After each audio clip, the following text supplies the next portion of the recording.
హల్లెలూయా. నా ప్రియ దేవుని సంగమా, మనము గడిచిన వారాల్లో ఇంచుమించుగా ఎన్ని వారాలు గుర్తు చెప్పుకున్నాం తెలియదు. నెహెమ్యా ఎజ్రా గ్రంథాలు కంప్లీట్ చేసుకున్నాం పోయిన వారంతో. ఎన్ని వారాలు గుర్తున్నాయా ఎవరికైనా? 41 వారాలు ఇంచుమించుగా ఎజ్రా గ్రంథము కానీ నెహెమ్యా గ్రంథాన్ని కానీ ధ్యానం చేసుకోవడానికి, గడిచిన వారము దాన్ని ముగించుకోవడానికి ప్రభు మనకి మరి సహాయం చేస్తున్నారు. అందును బట్టి ప్రభు నామమునకు మహిమ కలుగును గాక. ఆమేన్. హల్లెలూయా. నా ప్రియ దేవుని సంగమ, మరి ఈ యొక్క రోజున ఆ యొక్క పోస్టర్స్ చూసారా? ఏంటి ఈరోజు మనకి ఏమంటే క్షమించే దేవుడు. ఏం స్టార్ట్ చేసుకుంటున్నాం ఈరోజు మనం? ఎంతమంది చూశారు నిజంగా గ్రూప్లో? నిజంగా ఎంతమంది చూశారు?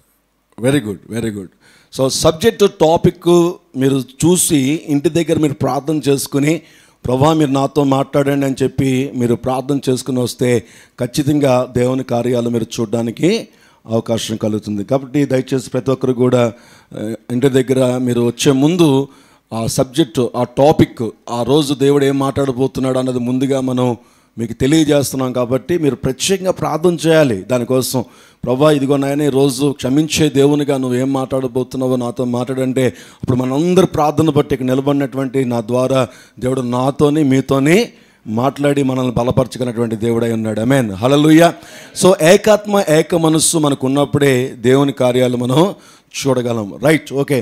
మనము న్యాయాధిపతుల గ్రంథము మనం ఇంతకుముందు ఎప్పుడైనా ధ్యానం చేసినట్టు గుర్తుందా ఎవరికైనా? బైబిల్ కాలేజ్ కాకుండా, బైబిల్ కాలేజ్లో మనం చెప్పుకున్నటువంటి బైబిల్ క్లాసులో చెప్పుకున్నటువంటి కాకుండా ఈ యొక్క సంఘ ఆరాధనలో న్యాయాధిపతుల గ్రంథాన్ని ఇంతకుముందు సంవత్సరాల్లో ఎప్పుడైనా మనం ధ్యానం చేసినట్టుగా ఎవరికైనా గుర్తుందా?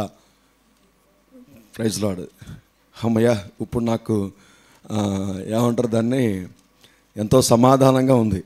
నాకు రాత్రంతా నాకు డౌట్, కన్ఫ్యూజన్. న్యాయాధిపతుల గ్రంథం నేను ధ్యానం చేసినట్టు గుర్తు. నాకు ఎక్కడ ధ్యానం చేశానో గుర్తు రావట్లేదు. ఇక్కడ ధ్యానం చేశానా, బైబిల్ కాలేజ్లో ధ్యానం చేశానా, లేదంటే బయట బైబిల్ కాలేజ్లో ఎక్కడైనా నేను టీచ్ చేసినప్పుడు చెప్పానా, నాకు గుర్తు రాలా. సరే, ఏదైనప్పటికీ కూడా దేవుని మహాకృపను బట్టి న్యాయాధిపతుల గ్రంథాన్ని ధ్యానం చేసుకుందాం.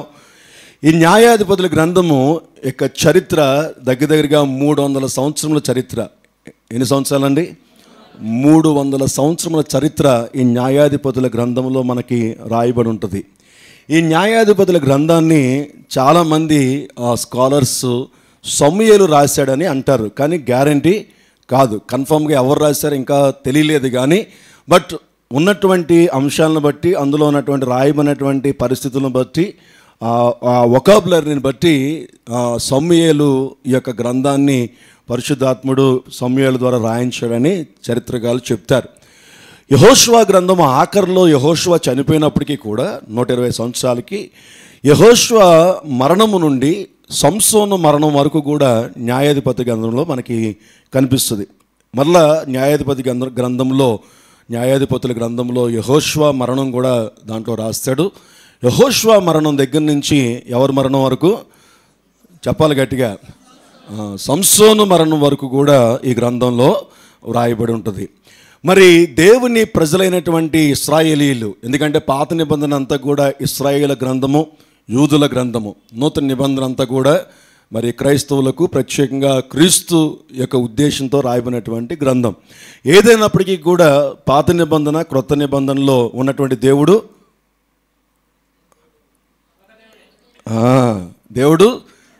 ఒక దేవుడే. ఆ దేవుడు వేరు, ఈ దేవుడు వేరు కాదు. యేసుక్రీస్తు ద్వారా మనం అంగీకరించినటువంటి దేవుడు, ఇశ్రాయేలీల్ని నడిపించినటువంటి దేవుడు ఒక దేవుడే.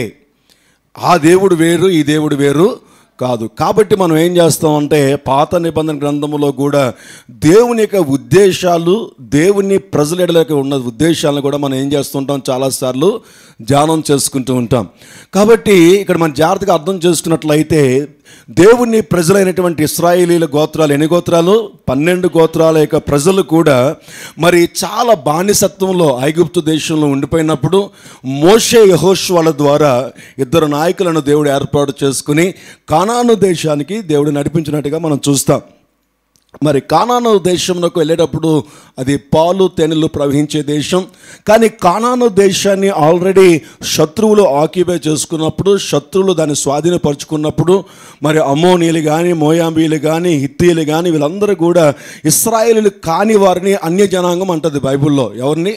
ఇశ్రాయేలీలు 12 గోత్రాలు కాని వారిని అన్యజనాంగం అంటారు. అన్యజనాంగం అంటే ఎవరు అని కాదు, ఇశ్రాయేలు వారు కాదు అని. 12 గోత్రాలకు సంబంధించిన వారు కాని వారు అందరినీ కూడా అన్యజనాంగం అన్న మాట వాడతారు. అన్యజనాంగం అంటే అదేం బూతు మాట ఏమీ కాదు. సో అదేమి వ్యతిరేకమైన మాట కూడా కాదు, అది ఎవరిని ఇన్సల్ట్ చేసే మాట కూడా కాదు. దేవుని యొక్క బైబిల్లో 12 గోత్రాలకు సంబంధించినటువంటి వారిని దేవుని ప్రజలని, 12 గోత్రాలు యాకోబు యొక్క 12 సంతానం యొక్క గోత్రాలు అందరినీ కూడా దేవుని ప్రజలని, కాని వారిని అన్య జనాంగం అని చెప్తూ ఉంటారు. సో కానాను దేశానికి నడిపించేటప్పటికి కానాను దేశం అంతా కూడా దేవునికి ఎరగనటువంటి ప్రజల చేత నింపబడినటువంటి ప్రాంతంలో ఆ ప్రాంతాన్ని జయింపచేసి దేవుడు తన ప్రజలకి అక్కడ స్థానాన్ని ఇచ్చాడు. కానీ అక్కడ అన్య జనాంగము అనగా దేవుడంటే భయభక్తులు లేనటువంటి, దేవుడంటే ఎవరో తెలియనటువంటి, దేవుణ్ణి ఎరగనటువంటి, దేవుని కాకుండా ఎవరి సొంత దేవుని వారు ఆరాధించే వాళ్ళందరూ కూడా అక్కడ నివాసం చేస్తున్నారు ఇంకా. కాబట్టి దేవుడు తన ప్రజల్ని ఆ దేశానికి నడిపించినప్పుడు ఆ దేశమును వారికి స్వాధీనపరిచాడే కానీ ఆ దేశ ప్రజలని ఎక్కడికి వలసల్ని పంపించలేదు. కాబట్టి వెళ్ళే ముందు చెప్పాడు, ఇదిగో మీరు పంపిస్తున్నటువంటి దేశము, మీరు వెళ్తున్నటువంటి దేశము, అక్కడ ఉన్నటువంటి ప్రజలు దేవుణ్ణి ఆరాధించని ప్రజలు, దేవుడు అంటే ఏంటో వారికి తెలియదు, దేవుడు అంటే ఏంటో వారికి అర్థమవుదు. కాబట్టి మీకైతే నేనేంటో తెలుసు, నేను ఉన్నవాడను అనువాడను, నన్ను నేను బయలుపరుచుకున్నాను, నన్ను నేను మీకు కనపరుచుకున్నాను, నా క్రియలు మీకు తెలియజేశాను, నా మాటలు నీకు తెలియజేశాను. వారికైతే అవి తెలియవు. మీరు అక్కడికి వెళ్ళినప్పుడు ఆ యొక్క పరిస్థితులకు అనుకూలంగా మీరు మారిపోకుండా ఉన్నంత వరకు కూడా నా తోడు మీకుంటుంది, నా తోడు మీకుంటుంది, నా సహాయం మీకుంటుంది అని ముందుగానే వార్నింగ్ ఇచ్చి కనాను దేశానికి పంపించాడు.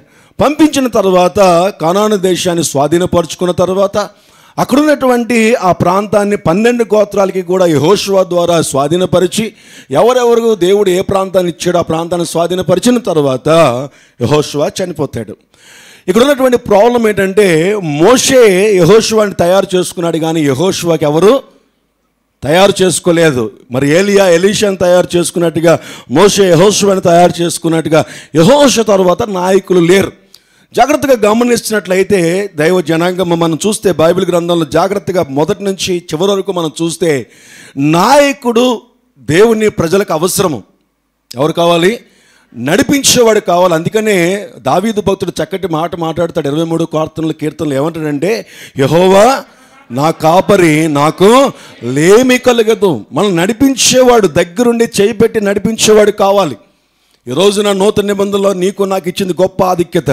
పరిశుద్ధాత్మ దేవుడు మనల్ని నడిపిస్తాడు. తండ్రి అయినటువంటి దేవుడు, ప్రభు అయినటువంటి యేసుక్రీస్తు, సంఘము, సేవకులు మన చేయి పెట్టి నడిపించడానికి, నాయకత్వం వహించడానికి ప్రభు కృప చూపిస్తున్నాడు. అయినా సరే అనేక సార్లు కఠినమైనటువంటి మనస్సులు కలిగినటువంటి జీవితాన్ని బట్టి అనేక మంది క్రైస్తవులు శ్రమలు అనుభవిస్తున్నారు.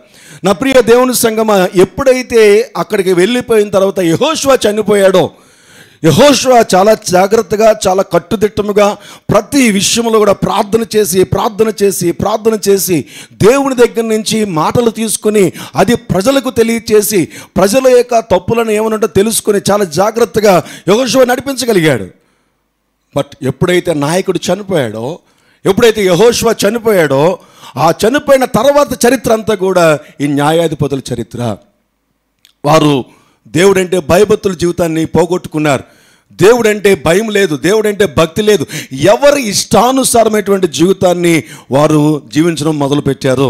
జాగ్రత్తగా గమనించండి నా ప్రియ దేవుని సంగమా, మీరు ఆది నుంచి కూడా, సృష్టి ఆరంభం నుంచి కూడా మీరు జాగ్రత్తగా గమనిస్తే దేవుడు అనేవాడు ఎప్పుడు కూడా ఎవరితో అయినా సరే ఉండాలి, ఎవరినైనా దీవించాలి, ఎవరినైనా ఆశీర్వదించాలి, వారితో నేను ఉండాలి, వీరి నాతో ఉండాలి అంటే దేవుడు ఎప్పుడు కూడా, జాగ్రత్తగా గమనించండి, ఒక క్రమమును పెడతాడు. ఏం పెడతాడు? ఒక క్రమమును పెడతాడు. ఆ క్రమములో ఉంటేనే దేవుని యొక్క సహాయముని కలుగుతున్న సంగతి ఏ రోజు మర్చిపోవద్దు ఎవరు కూడా. మన ఇష్టానుసారంగా నేను ఉండి ప్రభు ఉన్నాడులే, దేవుడు ఉన్నాడులే, చూసుకుంటాడులే అంటే నో, అదే ఎక్కడ బైబిల్లో నాకైతే కనిపించలేదు. మరి మీకు ఎవరికైనా కనిపించిందేమో నాకు తెలియదు. కాకపోతే ఒకటి, ఆ దేవుడు ఎప్పుడైనా ఆ క్రమమును దాటితే, అక్రమంలోకి వెళ్ళిపోతే, దేవుడు పెట్టినటువంటి ఆ లైన్ కానీ నువ్వు మిస్ అయిపోతే, ఆ లైన్ కానీ క్రాస్ అయిపోతే, వచ్చినటువంటి శ్రమను బట్టి, వచ్చినటువంటి వ్యతిరేకతను బట్టి, వచ్చినటువంటి ఆ యొక్క భయంకరమైన సమస్యలను బట్టి నువ్వు మరలా ప్రభు దగ్గరికి వచ్చి అయ్యా నన్ను క్షమించు అంటే మన దేవుడు క్షమించే దేవుడు. మరలా తిరిగి ఆ ప్రమాదం నుండి, ఆ తప్పు నుండి, ఆ వ్యతిరేకత నుంచి నిన్ను మరలా విడిపించి తన కౌగిల్లో చేర్చుకుని, హత్తుకుని, ముద్దాడి ఆయన భుజములు వెతుకుని నడిపించే దేవుడై ఉన్నాడు. ఒక విషయం చెప్పమంటారా, మరలా నువ్వు చేసిన పాపములను ఆయన జ్ఞాపకం చేసుకోవడం.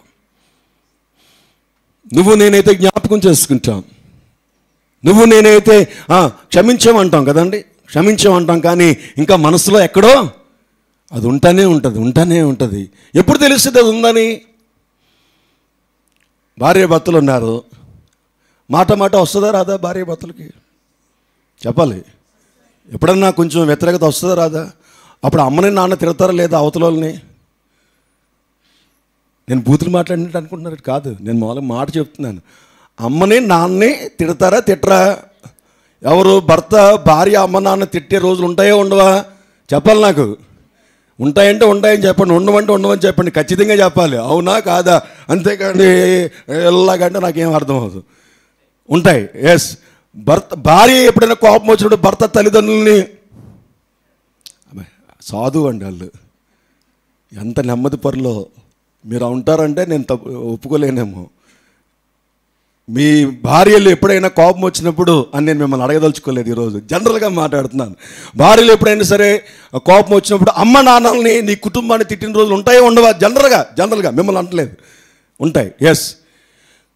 తర్వాత కొంచెం దైవభక్తి ఉన్నటువంటి వాళ్ళు, దేవుని అంటే భయం ఉన్నటువంటి వాళ్ళు, దేవుడు అంటే ఇష్టపడినటువంటి వాళ్ళు, ఆ కోపం తగ్గిపోయిన తర్వాత ఆ భార్య దగ్గరికి వెళ్ళో, ఆ భర్త దగ్గరికి వెళ్ళో,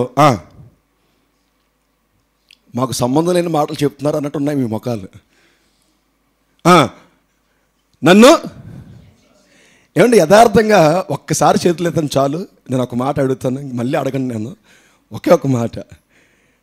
భార్యలు భర్తలు, పిల్లలుంటే పిల్లలైతే తల్లిదండ్రులని, భార్యలైతే భర్తలైతే భార్యల్ని. తప్పు చేసినప్పుడు క్షమించు అని అడిగామండి నోరు తెరిచి అన్నటువంటి వాళ్ళు ఎంతమంది ఉన్నారు? నిజం చేతులు అబద్ధపు చేతులు చాపకండి. దేవుడా ఏది ఒకసారి కూడా పెళ్ళి ఇంతకాలంలో నీళ్ళు తాగించారు నన్ను మొత్తం మీద. ఏది ఎక్కడ ఒక చెయ్యి కూడా లేక 4 చేతులు 5 చేతులు వేసిన సరే మళ్ళీ అడుగుతాను, నీళ్ళు తాగించారు ఏం చేయాలి? నేను అడిగిన ప్రశ్న మీకు అర్థం అవ్వలేదు అనుకుంటా. నేను 100 సార్లు అని చెప్పలేదు, 50 సార్లు అని చెప్పలేదు. ఒక్కసారి ఏమండి నన్ను క్షమించండి, నన్ను క్షమించమ్మా అని చెప్పినటువంటి సందర్భం ఒక్కసారి ఎంతమందికి ఉంది? Praise lord. కొంతమందికి డౌట్, అలా చెప్పలేదండి, సరే క్షమించే అని చెప్పానండి, నేను అంత ప్రేమగా చెప్పి అంత ఇది లేదండి, నన్ను క్షమించమ్మా నన్ను క్షమించండి అలాగ అడగలేదు అనుకున్నటువంటి వాళ్ళకు కూడా నేను మళ్ళీ ఒక ఆఫర్ ఇస్తున్నాను. Praise Lord. చెప్పాలి. నేను చాలాసార్లు చెప్తాను, కుటుంబము క్షేమము 2 రెట్ల మీద ఆధారపడి ఉంటుంది. 1 సారీ, 2 థ్యాంక్ యూ. బాగాలేకపోయినా సరే ఎలాగున్నప్పటికీ కూడా థ్యాంక్ యూ, ఏమిచ్చినా సరే థ్యాంక్ యూ అంతే. ఆ భార్య వండి పెట్టింది అనుకో థ్యాంక్ యూ. 3 ఏళ్ళకి మొదలు పెడితే కొత్తగా నేర్చుకున్నాం అంటారు మళ్ళీ. Praise Lord. ఏంటి ఏమైనా తేడా కొట్టిందా అనుకుంటారు. ఇది కుటుంబాల్లో ఉంటే నేను అంటాను 70% మీరు ప్రొటెక్టెడ్ ఏరియాలో ఉన్నట్టు లెక్క. ఇంచుమించుగా ఇంకేవి కూడా మీ జీవితంలో అడ్డు రాకుండా ప్రభు మీకు సహాయం చేయగలడు. సరే, ఏదైనప్పటికీ కూడా హెబ్రీయులు రాసినటువంటి పత్రిక భాగంలో నేను ఒకటి చూపించి నేను ముందుకు తీసుకుని వెళ్ళిపోతాను. త్వరగా మన వాక్యాన్ని ధ్యానం చేసడానికి మనకు సమయాన్ని చాలా తక్కువగా ఉంటుంది కాబట్టి హెబ్రీయులు రాసినటువంటి పత్రిక భాగంలో మనం చూసినట్లయితే ఆ మాటను నేను మీకు వచ్చి చూపిస్తాను. 11వ అధ్యాయము 6వ వచనం చూద్దాము ఒకసారి. 11th chapter 6th verse.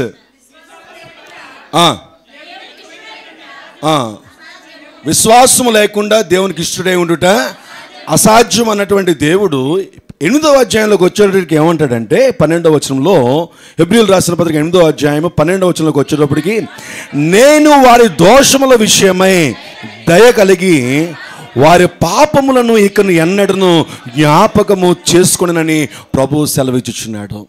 ఒక్కసారి నువ్వు క్షమాపణ అడుగుతానట, మరలా తిరిగి ఆ పొరపాటును జ్ఞాపకము చేసుకోడట. ఇందా నేను ఒక చోట ఆపేశాను కదా, మీరు ఎప్పుడైనా సరే భార్య కానీ భర్త కానీ వారి కోపం వచ్చినప్పుడు తల్లిదండ్రులను తిడతారని చెప్పి క్షమించమని అడుగుతారు కదా. అడిగిన తర్వాత మళ్ళీ ఇంక మర్చిపోయాను ఇంకేం లేదు, ఇంకోసారి నేను అలా చెప్పను, మీ మమ్మీని గురించి కానీ మీ డాడీని గురించి కానీ నేను మాట్లాడను అని చెప్పేసి ఒప్పేసుకున్న తర్వాత మళ్ళీ ఏదైనా ఏదో గుర్తొస్తుందట కొంతమందికి, మళ్ళీ ఏదైనా రిపీట్ అయినప్పుడు అగైన్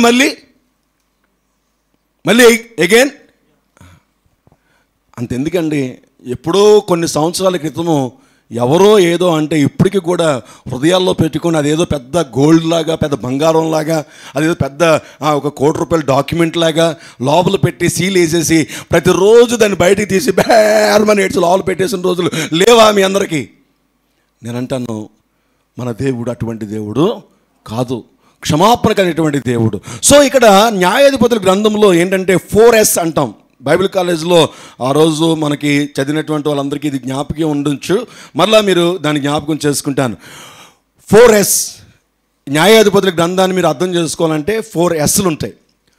ఏంటి ఎస్ అంటే, మొట్టమొదటిగా వాళ్ళు ఏం చేసేవారంటే, ఈ కనాను దేశకు వచ్చిన తర్వాత యెహోషువ చనిపోయిన తర్వాత వారు భయభక్తుల జీవితాన్ని విడిచిపెట్టి వారి ఇష్టానుసారంగా జీవించారు, వారు క్రమము తప్పి జీవించారు, వారు చెడు ప్రవర్తన కలిగి జీవించారు. దేవుడు ఏమైతే లైన్ చెప్పాడో ఆ లైన్ కాకుండా జీవించాడు. దాన్ని ఏమన్నదంటే బైబిల్ పాపము అంది, సిన్ అంది. దేవునికి వ్యతిరేకంగా ఎవరిష్టానుసారంగా వారు జీవిస్తే దేవుని గ్రంథంలో దేవుని భాషలో అది పాపము అన్నాడు. పాపం అంటే నువ్వేదో చేసేక లేదు, దేవుడు ఒక క్రమాన్ని పెడతాడు, ఒక పద్ధతి పెడతాడు. నువ్వు ఎలా మాట్లాడాలో, ఎటువంటి డ్రెస్ చేసుకోవాలో, ఎవరిని పెళ్లి చేసుకోవాలో, ఎవరితో ఎలా మాట్లాడాలో, ఎలా కూర్చోవాలో, ఎలా నుంచోవాలో, ఏ విధంగా దేవుని ఆరాధించాలో, దేవుని స్తుతించాలో ప్రతిదీ కూడా దేవుడు చెప్తాడు. ఆ క్రమాన్ని తెలుసుకున్నవాడు దేవునితో ఉన్నవాడు. ఆ క్రమాన్ని తెలుసుకోకుండా ఇష్టానుసారంగా జీవించేవాడు బైబిల్ గ్రంథంలో మనం చూసినట్లయితే, నేను చెప్పట్లేదు, దేవుని దృష్టిలో వారు పాపము చేసిన వారుగా ఉన్నారు. న్యాయాధిపతుల గ్రంథంలో వారు ఆ పాపము చేశారు, దాన్ని సిన్ అన్నాడు. మొదటి ఎస్. రెండవదిగా పాపం వలన బానిసత్వం వస్తుంది. ఏమొస్తుంది? బానిసత్వం వస్తుంది. నువ్వు ఎప్పుడైతే దేవుని క్రమాన్ని తప్పావో, ఎప్పుడైతే దేవుని ఉద్దేశాన్ని తప్పావో, జాగ్రత్తగా గమనించండి.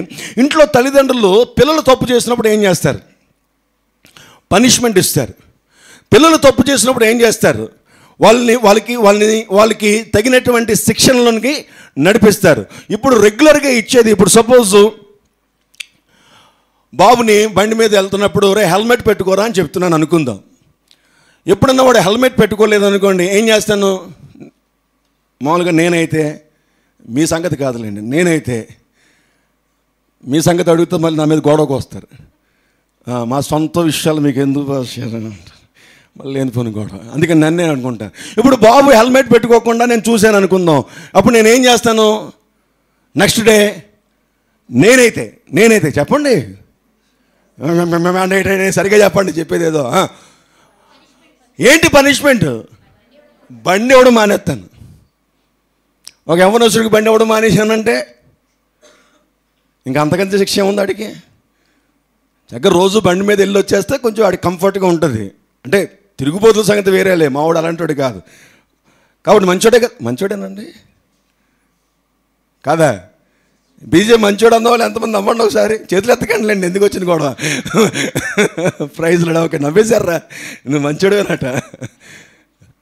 ఓకే, పనిష్మెంట్ అంటే అది వాడికి ఒక విధంగా చెప్పాలంటే, నేను డ్రాప్ చేస్తాను, అప్పుడు కార్లో నేను డ్రాప్ చేసుకుని వస్తాను.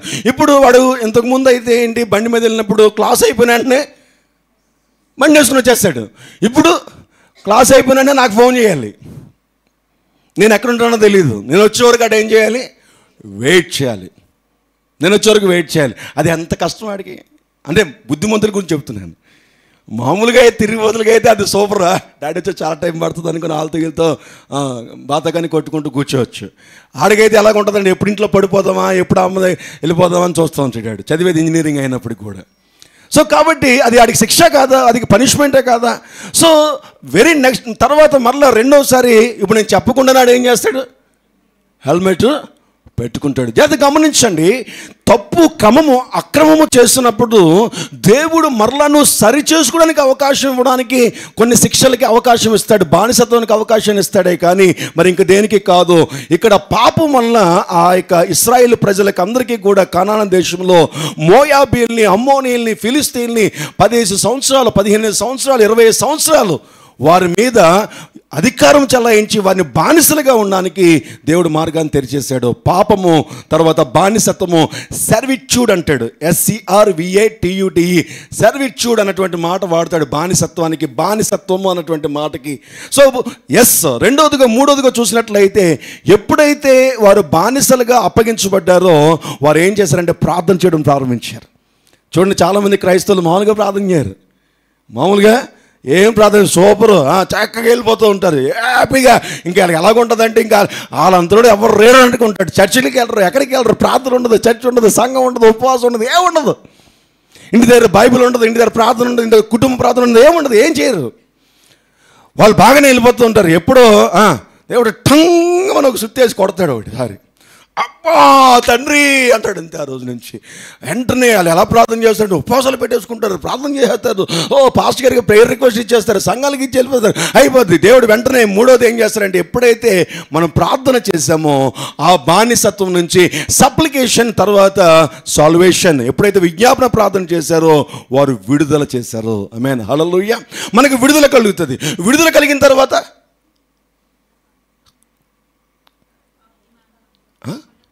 అవునా, విడుదల కలిగిన తర్వాత అదే నలగొప్పేసుకుంటున్నారంటే నేను మన గురించి మాట్లాడట్లేదు.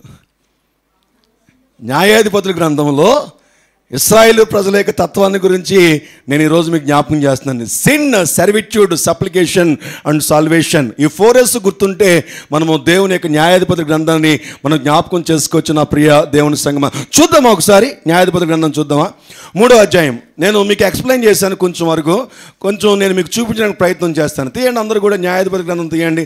కొన్ని మాటలు నేను మీకు చూపిస్తాను, త్వరగా మనం చదివేసుకొని మనం మెయిన్ టాపిక్లోకి మనం వెళ్దాం. న్యాయాధిపతుల గ్రంథము 1-2 అధ్యాయాలు పక్కన పెట్టండి. నేను మీకు సబ్జెక్ట్ మీకు అర్థం అవ్వాలంటే 3వ అధ్యాయం నుంచి మీకు క్లియర్గా మీకు నేను వివరించిన విషయాలన్నీ మీకు కనిపిస్తాయి. 3వ అధ్యాయం తీసారా? 5వ వచనం నుంచి చదువుదాం ఒకసారి, అందరం కలిసి చదువుదాం జాగ్రత్తగా, నెమ్మదిగా. కాబట్టి ఇశ్రాయేలీలు, కనానీయులు, హిత్తీయులు, అమోరీలు, అందరూ చదవట్లేదు, సౌండ్ సరిగ్గా రావట్లేదు, పెరిజ్జీయులు, హివీయులు, ఏమండి, యెబూసీలను జనుల మధ్య నివసించుచు వారి కుమార్తెలను పెండ్లి చేసుకొనొచ్చు, వారి కుమారులకు తమ కుమార్తెలను ఇచ్చుచు వారి దేవతలను పూజించుచు వచ్చిరి. గట్టిగా చదవాలి. అట్లు ఇశ్రాయేలీలు యెహోవా సన్నిధిని దోషులై తమ దేవుడైన యెహోవాను మరచి బయలు దేవతలను, దేవతా స్తంభములను పూజించిరి. అందును గూర్చి యెహోవా కోపము ఇశ్రాయేల్ మీద ఉండగా ఆయన అరమ్నహరాయిము యొక్క రాజైన కూషన్రిషాతాయిము చేతులకు దాసులగుటకై వారిని అమ్మివేసెను. ఇశ్రాయేలీలు ఎన్ని సంవత్సరాలండి? ఎన్ని సంవత్సరాలు? 8 సంవత్సరములు కూషన్రిషాతాయినకు దాసులుగా దాస్యత్వానికి అప్పగించబడ్డారు. దేవుని క్రమాన్ని ఎప్పుడైతే వారు పాటించలేదో, దేవుడు చెప్పినటువంటి ఉద్దేశాలు వాళ్ళు నెరవేర్చకుండా ఉన్నారో, ఎందుకంటే దేవుని యొక్క ఆశీర్వాదాన్ని బట్టి అక్కడికి వచ్చారు. వారు ఎక్కడ ఉండవలసినటువంటి వారు? ఐగుప్తు దేశంలో ఉండవలసినటువంటి వారు, ఐగుప్తు దేశంలో బానిసత్వం అనుభవిస్తున్నటువంటి వారు. దేవునికి ప్రార్థన చేస్తే దేవుడు దిగివచ్చి మోషేని, యెహోషువని ఏర్పాటు చేసుకుని వారికి ఆహారం లేకపోతే ఆహారం పెట్టి, నీళ్ళు లేకపోతే నీళ్ళు ఇచ్చి, వారి ప్రయాణం అంతా కూడా తనకు తోడుగా ఉండి శత్రువులు వారి మీదకి దాడి చేయకుండా సహాయం చేస్తూ, నడిపిస్తూ, బలపరుస్తూ పాలు తేలిని ప్రవహించే ఒక ఉన్నతమైన దేశానికి ఇచ్చి అక్కడ కూడా నేను మిమ్మల్ని దీవిస్తాను, అక్కడ కూడా నేను మిమ్మల్ని ఆశీర్వదిస్తాను, నేను మిమ్మల్ని మీ పిల్లల్ని నేను ఆశీర్వదించడానికి నేను ఆ దేశాన్ని పంపిస్తున్నాను. అక్కడి నుంచి మీరు సియోను పట్టణానికి వెళ్తారు, సియోను స్వాధీనపరుచుకుంటారు, యెరూషలేము పట్టణమును స్వాధీనపరుచుకుంటారు, యెరూషలేము పట్టణంలో రాజులుగా మీరు ఉంటారు, మిమ్మల్ని రాజులైనటువంటి యాజకులుగా నేను మిమ్మల్ని ఏర్పాటు చేస్తాను అని దేవుడు వాగ్దానం చేసి పంపిస్తే సగం దారిలోనే ఇంకా కనాన్ దేశంలోనే ఉన్నారు, ఇంకా యెరూషలేమును స్వాధీనపరుచుకోలేదు. యెరూషలేము ప్రాంతంలో ఇంకా రాజరికం ఇంకా రాలేదు. ఇంకా అక్కడ ఉండగానే మధ్యలో ఉండగానే ఒళ్ళు కొవ్వెక్కిపోయి కళ్ళు నెత్తికెక్కిపోయి ఇంతవరకు నడిపించిన దేవుణ్ణి మర్చిపోయి, అరే దేవుని కృపను బట్టి కదా నేను ఈ విధంగా ఉన్నా, దేవుడు సహాయం చేయకపోతే మాకు ఈ స్థితి ఉండేదా, ఎక్కడో మేము బానిసలుగా ఉండవలసినటువంటి వారం కదా, దేవుని మహాకృపను బట్టి కదా ఈరోజు నీ స్థితిలో ఈ విధంగా నేను, నా కుటుంబము, నేను, నా పిల్లలు ఈ విధంగా ఉండగలుగుతున్నాం అన్నటువంటి ఇంగిత జ్ఞానాన్ని వారు మర్చిపోయి, వారి హృదయానికి ఏదనిపిస్తే అది, వారి మనసుకి ఏదనిపిస్తే అది, నిజ దేవుణ్ణి మర్చిపోయి, నడిపించిన దేవుణ్ణి మర్చిపోయి, బలపరిచిన దేవుణ్ణి మర్చిపోయి, ఆ స్థితిని కల్పించిన దేవుణ్ణి మర్చిపోయి, వారి మనసుకి ఏదనిపిస్తే అది వారు చేయడం ప్రారంభించిన దాన్ని బట్టి వారి బ్రతుకుల్ని బానిస బ్రతుకులుగా తయారవడానికి అవకాశం కలిగింది. నా ప్రియ దేవుని సంగమా, ఎవ్రీ సిన్, ప్రతి పాపం యొక్క జీవితము కూడా, పాపం అంటే ఏదో కాదు, అక్రమము, చెడ్డ జీవితము, దేవుడు ఏమైతే చెప్పాడో అది చేయాల్సిందే. మనం అది చేసినంత వరకు కూడా దేవునికి కృప విస్తారంగా మన మీద ఉండి నడిపిస్తూ ఉంటుంది. ఉన్నతమైనటువంటి నెమ్మదిగా క్రమక్రమముగా దేవుడు అనుకున్న దానికంటే, మీరు అనుకున్న దానికంటే ఉన్నతంగానే దేవుడు మనల్ని నడిపించేవాడై ఉన్నాడు. ఆమేన్. హల్లెలూయా, హల్లెలూయా. బైబిల్లో ఒక మాట ఉంటుంది, చూపిస్తాను. అది చూపించి నేను మళ్ళీ మిగతా అది అలా పెట్టుకోండి, చేత్తో అలా పట్టుకుని ఉండండి, నేను మళ్ళీ అక్కడ తీసుకొస్తాను మిమ్మల్ని. కీర్తన గ్రంథంలో మనం చూసినట్లయితే 33వ అధ్యాయంలో, కీర్తనలు 33వ అధ్యాయంలో మనం చూస్తే 16వ వచనము జాగ్రత్తగా తీద్దాం, చూడండి ఒకసారి. అందరూ తీయండి, ఆగండి, అందరూ తీనేవ్వండి. కీర్తన 33వ అధ్యాయం ఇంకా నెమ్మది. ఏమండి, ఈరోజు ఒక చిన్నదే, నెక్స్ట్ వీక్ నుంచి సంఘంలో ఉన్న ప్రతి ఒక్కరు కూడా 66 పుస్తకాలు చూడకుండా రాసి స్లిప్ ఇక్కడ పెట్టండి నాకు. మొక్కలు అలాగే పెట్టారు. చర్చిని బైబిల్ క్లాస్ చేశానన్నా, లక్ష్మి అలా చూస్తున్నాం. 66 పుస్తకాలు చూడకుండా రాసి పైన పేరు రాసి దీని మీద పెట్టకండి, అవి కొట్ట విసిరెత్తది. అక్కడక్కడ ఇలా నా ఫుల్ పిట్ మీద పెట్టండి, ఇక్కడ తీసుకొచ్చి ఇక్కడ పెట్టండి, అందులో వేసేయకండి. సంవత్సరం కానీ మళ్ళీ చూడడం దాన్ని ఇక్కడ పెట్టండి. ఇక్కడ పెడితే అప్పుడు నేను దాన్ని చూస్తాను. Okay, right. కీర్తన 33వ అధ్యాయము 16వ వచనం నుంచి జాగ్రత్తగా చదువుదామా? అందరూ చదవాలి గట్టిగా. ఏ రాజును సేనా బలము చేత రక్షింపబడడు, ఏ వీరుడును అధిక బలము చేత తప్పించుకొనడు, రక్షించుటకు గుర్రము అక్కరకు రాదు, అది దాని విశేష బలము చేత మనుషులను తప్పింపజాలదు, వారి ప్రాణమును మరణము నుండి తప్పించుటకును, కరువులో వారిని సజీవులుగా కాపాడుటకును, చెప్పాలి గట్టిగా, యెహోవా దృష్టి ఆయన యందు భయభక్తులు గలవారి మీదను, ఆయన కృప కొరకు కనిపెట్టుకున్న వారి మీదను నిలుచుచున్నది.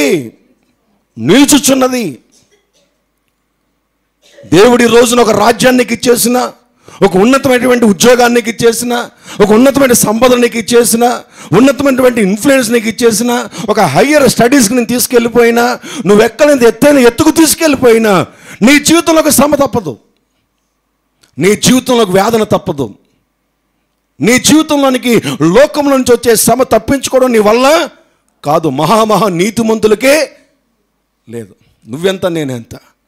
మహా నీతిమంతులే, డానియేల్ లాంటి వాళ్ళు, శద్రకు మేషకు లాంటి, అబేద్నెగో లాంటి వీరులు, విశ్వాస వీరులే శ్రమలో నుంచి తప్పించుకోలేకపోయారు. శ్రమ రాక మానదు. ఒక విషయం చెప్తున్నాడు ఇక్కడ, ఏంటో తెలుసా?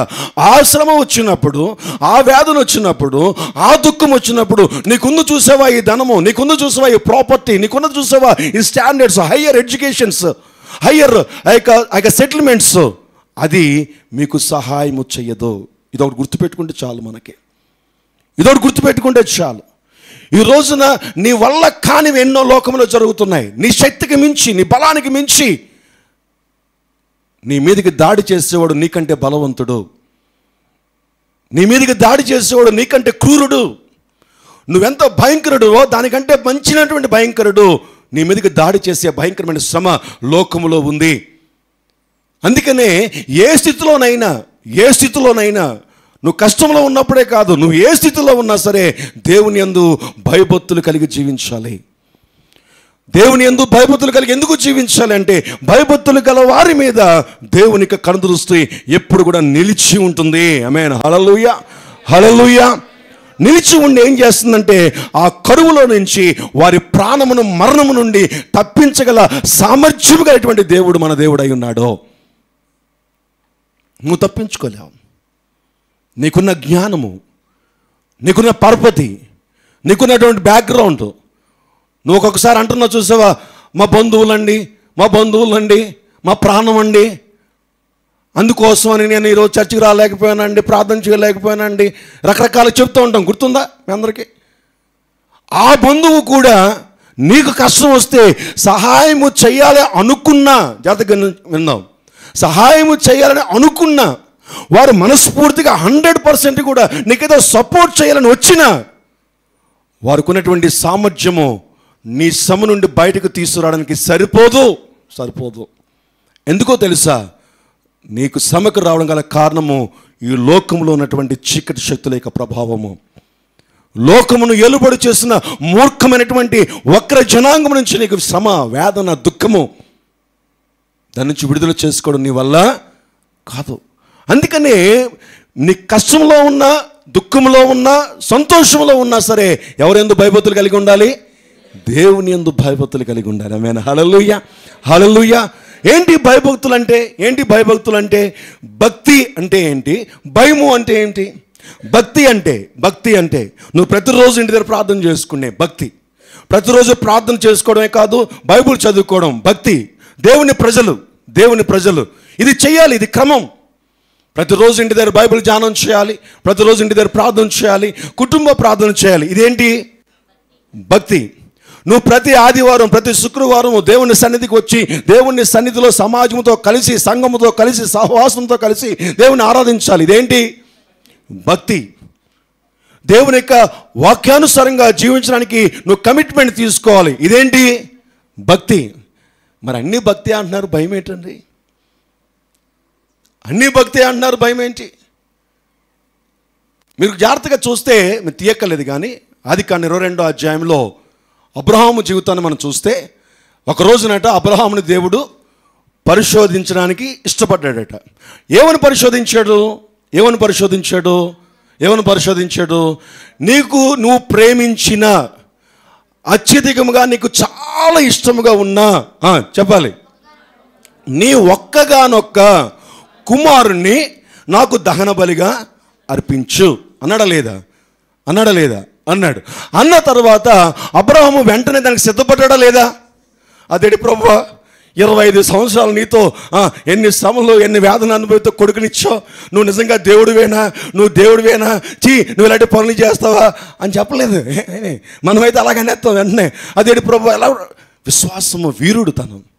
వెంటనే దాన్ని తీసుకుని వెళ్ళాడు. దహన బలికి అన్ని కూడా సమర్పించేశాడు. కాళ్ళు కట్టేశాడు, చేతులు కట్టేశాడు, అక్కడ ఆ యొక్క అన్ని కట్టేసి పైన పడుకోబెట్టేశాడు. కత్తి కూడా తీసి పైకెత్తేశాడు.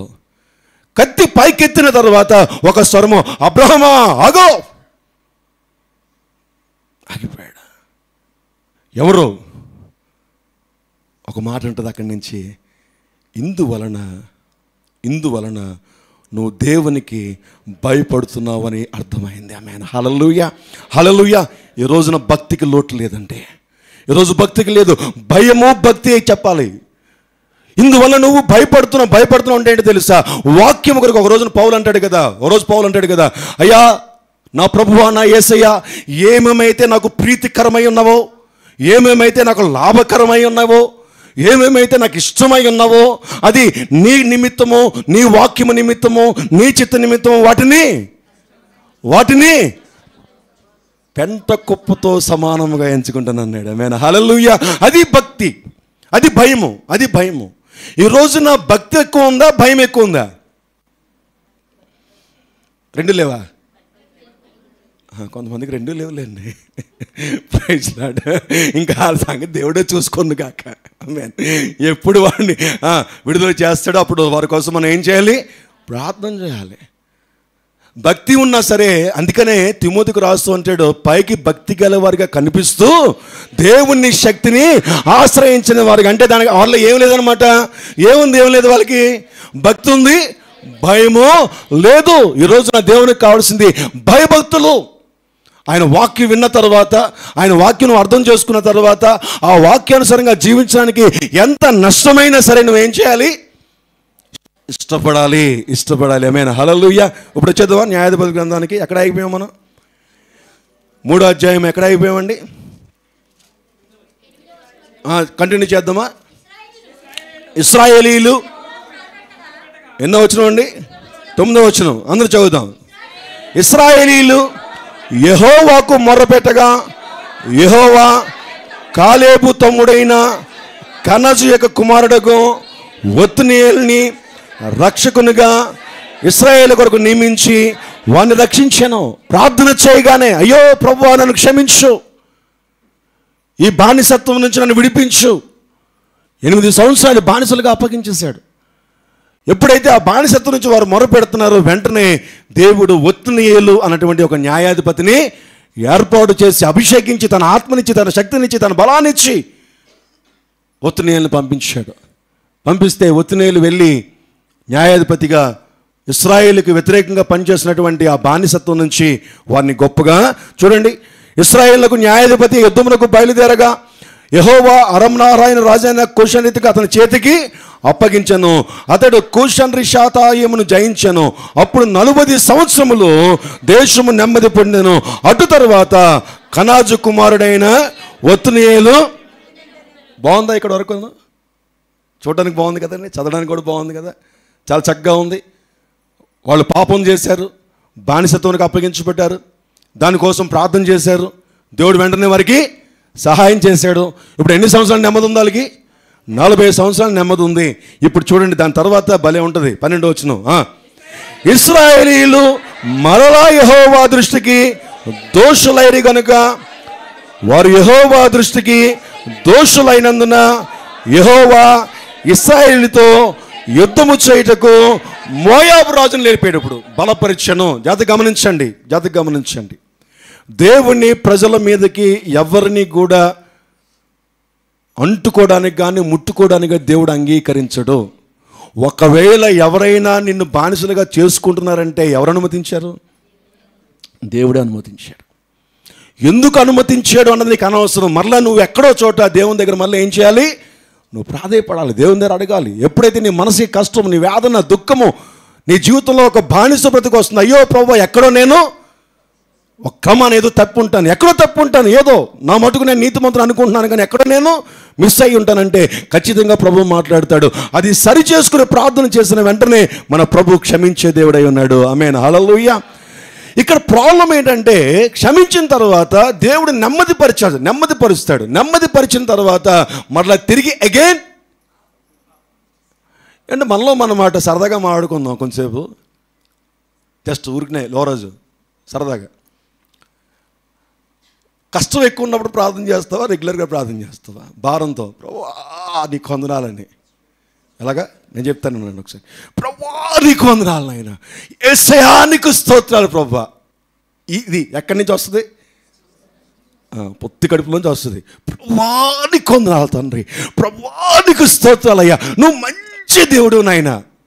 ఈ ప్రార్థన నువ్వు ప్రతిరోజు చేయగలవా? బాగా పిండడానికి దేవుడు అవకాశం ఇచ్చేసి మొత్తం నీ జీవితం అంతా కూడా పిండపడుతున్నప్పుడు అప్పుడు ప్రభువా నీకు వందనాలు అయినా కాదు, ఏంటయ్యా నా బతుకు అంటావు వెళ్ళి. నేను అంటాను, ఈ ప్రార్థన ప్రతిరోజు ప్రభువా నీకు వందనాలయ్యా, నాకు ఈ స్థితిని ఇచ్చావు నీకు స్తోత్రాలు, ఈ పరిస్థితిని ఇచ్చావు నీకు స్తోత్రాలు అయ్యా. ఎక్కడ కూడా నా హృదయ ఆలోచనలు కానీ నా తలంపులు కానీ నా జీవితం కానీ నీకు వ్యతిరేకంగా ఉండకుండా నాకు సహాయం చేయను ఆయన. నేను మనిషిని ప్రభా, మానవ మాత్రునయ్యా, కొన్నిసార్లు తప్పిపోతాను, నేను అజ్ఞానిని ప్రభా, కొన్నిసార్లు నాకు తెలియదు నాయన, లోకంలో పడిపోతానేమో, నీవే నాకు సహాయం చేసి అని ఉదయం లెగ్గానే ఒక చిన్న ప్రార్థన చేసుకొని బైబిల్ చదువుకొని రాత్రి పడుకునే ముందు, ఇదిగో ప్రభు ఈ రోజంతా నువ్వు చక్కగా కాపాడవయ్యా, నీకు స్తోత్రాలు తండ్రి, ఎక్కడైనా ఏమైనా పొరపాటు చేస్తుంటే నన్ను క్షమించు నాయన. రాత్రి పడుకుంటున్నాను, మంచి దర్శనాలు ఇచ్చి నన్ను ఇంకా నెమ్మదిపరచు, నాకు ఇంకా నెమ్మదిపరచు నాయన అని నువ్వు ప్రార్థన చేసి ప్రతిరోజు కూడా దేవుని సన్నిధికి వెళుతూ దేవుని వాక్యాన్ని వింటున్నట్లయితే నీ జీవితంలో ఏ బానిసత్వం వచ్చినా, ఏ చీకటి వచ్చినా నువ్వు ప్రార్థన చేయక్కర్లేకుండానే దేవుడే కల్పించుకుంటాడు. ఆమేన్. హల్లెలూయా, హల్లెలూయా. ఆయనే కల్పించుకుని నీకున్న ప్రతి శ్రమ నుండి కూడా ఆయన విడుదల చేయగలిగిన సామర్థ్యం కలిగిన వాడు. ఏమంటే దేవునికి ఏమైనా అడ్డుందా? ఇది చెయ్యలేడు అని నేను చెప్పగలరా ఎవరైనా? బా ఎంత బాగా చెప్తున్నారో మీరు చెప్తారు చాలాసార్లు, నాకు చెప్పారు పోలేను చాలామంది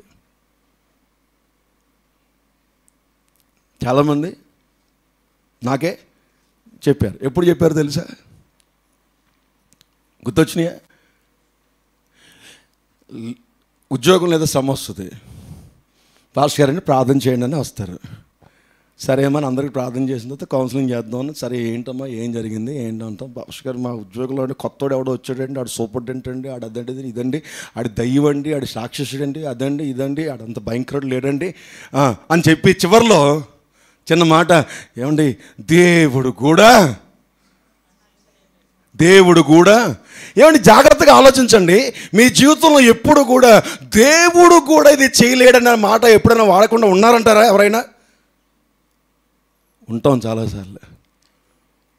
దయచేసి నేను అంటున్నాను ఈ రోజున ఆ మాట ఎప్పుడు వాడకండి.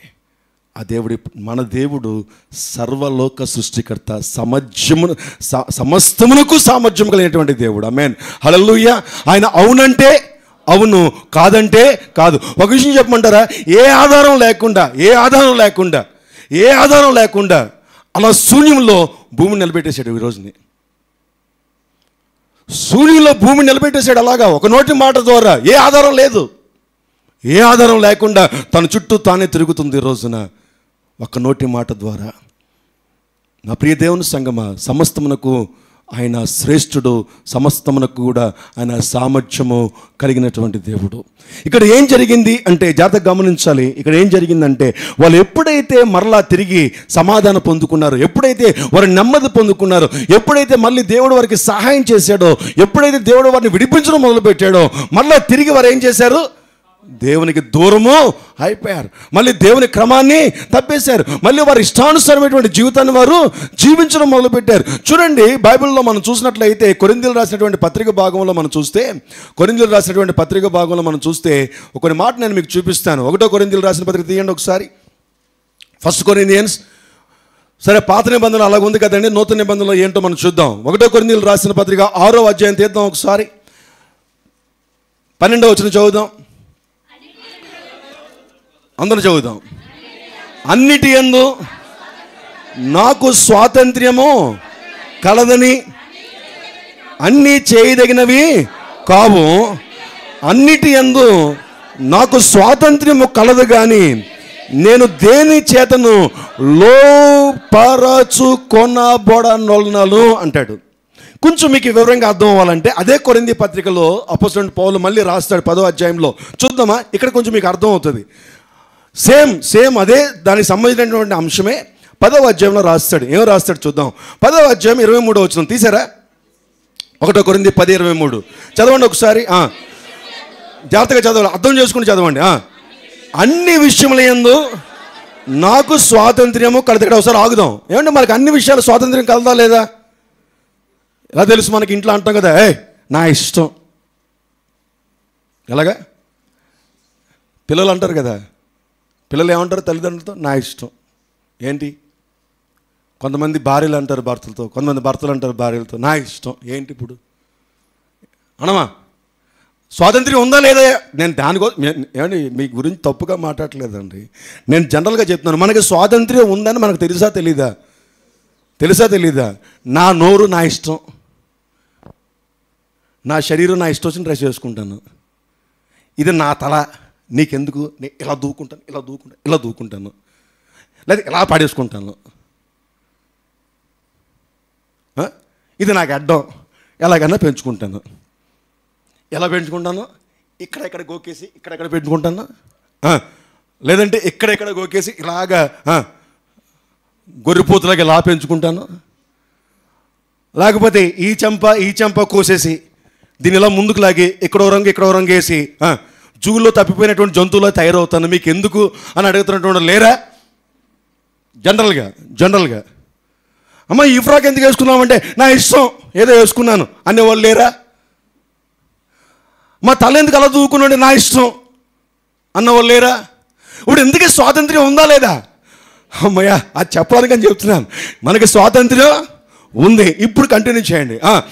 అన్ని విషయంలో ఎందు ఉన్నాయా లేవా?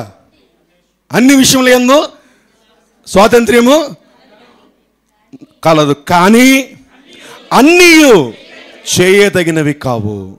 అన్నీ చేయదగినవి. ఎందుకు చేయదగినవి కాదు? ఎందుకు చేయదగినవి కాదు? కంటిన్యూ చేద్దాం. అన్నిటి యందు నాకు స్వాతంత్ర్యము కలదు, కానీ అన్నీ క్షేమాభివృద్ధి కలుగ చేయవు. ఒక 90 స్పీడ్లో బండి మీద పొడమని వెళ్ళిపోతున్నామండి.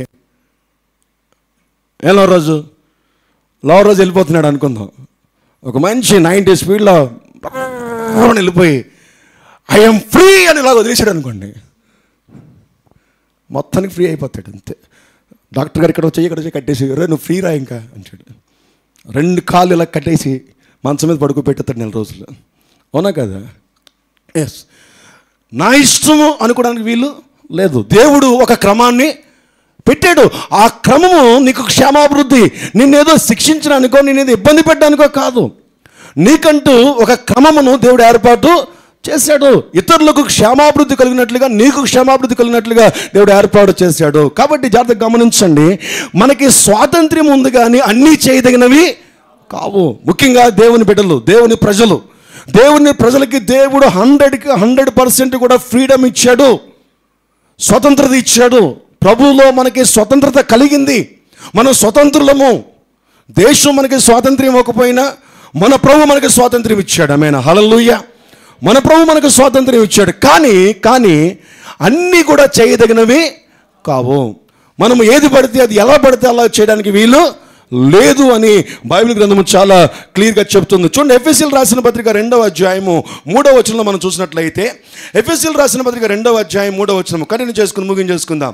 ఎఫెసీయులకు రాసిన పత్రిక 2వ అధ్యాయం 3వ వచనంలో మనం చూసినట్లయితే, వారితో కలిసి మనమందరము శరీరము యొక్క మనసు యొక్క కోరికలు నెరవేర్చుకొనొచ్చు, మన శరీరాశలను అనుసరించి మునుపు ప్రవర్తించుచు కడమ వారి వలన స్వభావ సిద్ధంగా దైవోగ్రతకు పాత్రులై ఉన్నాము. దేవుని ఉగ్రతకు మనకి క్షేమం లేనిది ఏమైనా ఉన్నది అంటే, శరీరానికి మనస్సుకి ఏది ఇష్టమైతే అది చేయడానికి వీలు లేదు. దేనికి? నీ శరీరం అంటే కొన్ని కోరుకుంటాయట. ఇప్పుడు ఏదైనా తోటలో పండుని హవ్వ కానీ ఆదాము కానీ తినడానికి ఏది ఆకర్షించింది అంటే శరీరమే. శరీరం అనగా పంచేంద్రియాలు అనుకోవచ్చు. ఎన్ని సెన్స్ చెప్పండి? 5 సెన్స్ ఏంటి? కన్ను.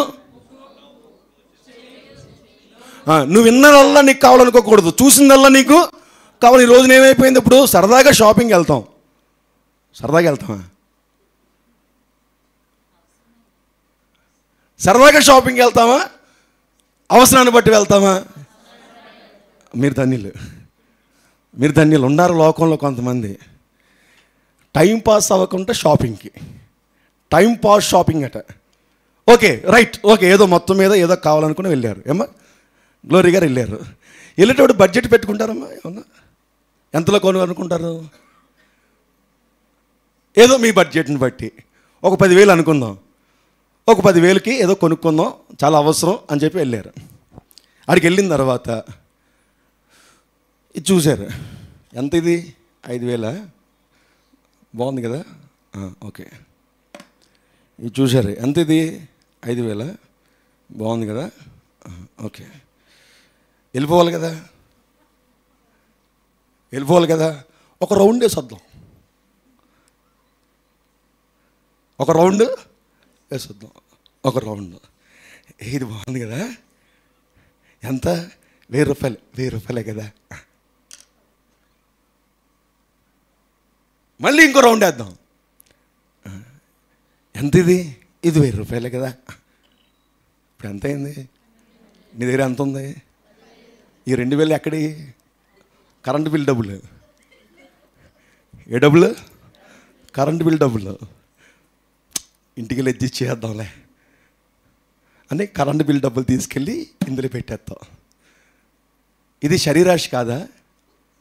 బైబిల్ చెప్తుంది దీన్ని కంట్రోల్ చేసుకో. నీకు ఎంత కావాలో, ఏది కావాలో అది కొనుక్కో చాలు. ఒకళ్ళు అంతకంటే ఎక్కువ కావాలంటే దేవుణ్ణి అడుగు, అప్పుడు నీకు ఎక్కువ ధనాన్ని ఇస్తాడు, అప్పుడు ఎక్కువ కొనుక్కుంది. కానీ ఎంతమందికి అర్థమవుతుంది? నాకు కలిగి ఉన్న దాన్ని బట్టి నేను సంతృప్తిగా నేను కోరుచున్నానని అంటాడు. ఎవరు? అపోస్తలుడైన పౌలు. నేను ఏ స్థితిలో ఉన్నానో ఆ స్థితిలో సంతృప్తిగా ఉండడం నేను నేర్చుకున్నాను అంటాడు. క్రైస్తవుడు ఇది నేర్చుకోవాలి, దేవుని బిడ్డలు ఇది నేర్చుకోవాలి. నువ్వు అడిగిన దానికంటే, ఊహించిన దానికంటే గొప్పగా ఎవరిస్తారు? దేవుడు ఇస్తాడు. ఇచ్చేవరకు ఏం చేయాలి? ఇచ్చేవరకు ఏం చేయాలి? వెయిట్ చేయాలి, వెయిట్ చేయాలి. దేవుని అడగాలి, దేవుని అడగాలి, ప్రార్థన చేయాలి, ఇచ్చే వరకు ఉండాలి. ఇప్పుడు 2000 ఎక్స్ట్రా అయిపోయింది దగ్గర లేదా? ఇప్పుడు ఈ 2000 ఏం చేయాలి? కరెంటు బిల్లు డబ్బులు ఇందులో పెట్టేశాం. ఇప్పుడు కరెంటు బిల్లు రేపు కట్టాలి. ఎలాగా? రాజేశ్వరి గారు ఉన్నారు, పద్మజ గారు ఉన్నారు, లేకపోతే రూత్ ఉంది. కొంతమంది అనుకుంటున్నారు ఏమేమి కనిపించలేదా, మేము డబ్బులు ఇచ్చేవాళ్ళ లేవా అని అనుకోవచ్చు. లేదా కొత్తగా వచ్చారు సిస్టర్ గారు ఉన్నారు అనుకుందాం. పోనీ 2000 ఉన్నాయటక, కరెంట్ బిల్ కట్టాలి, రేపు ఇచ్చేస్తాను. ఇక్కడ ఆల్రెడీ ఇంకో దానికి పెట్టుకున్నా డబ్బులు. సర్లే ఇది అడిగావు కదా, ఎప్పుడు ఇస్తావు? రేపు ఇచ్చేస్తాక. సరే ఓకే ఇచ్చాను. అంత అవసరం ఏంటి? నిజంగా నీకు అవసరమేనా? నీ శరీరాశను బట్టి 2 ఎట్టేసావు అక్కడ. పోనీ ఇంటికి వచ్చి ఏమైనా వాడతావా అంటే అయ్యి వాడో. నీకేమైనా అవసరం అంటే తీసుకుని ఎక్కడ పడేస్తో తెలియదు, మళ్ళీ నీకు కనపడదు అది. ఎంతమందికి అర్థమవుతుంది? Praise Lord. శరీరాశ, నీ మనస్సుకి కలిగినటువంటి ఆశ, నీ మనసుకు కలిగినటువంటి కోరికలు.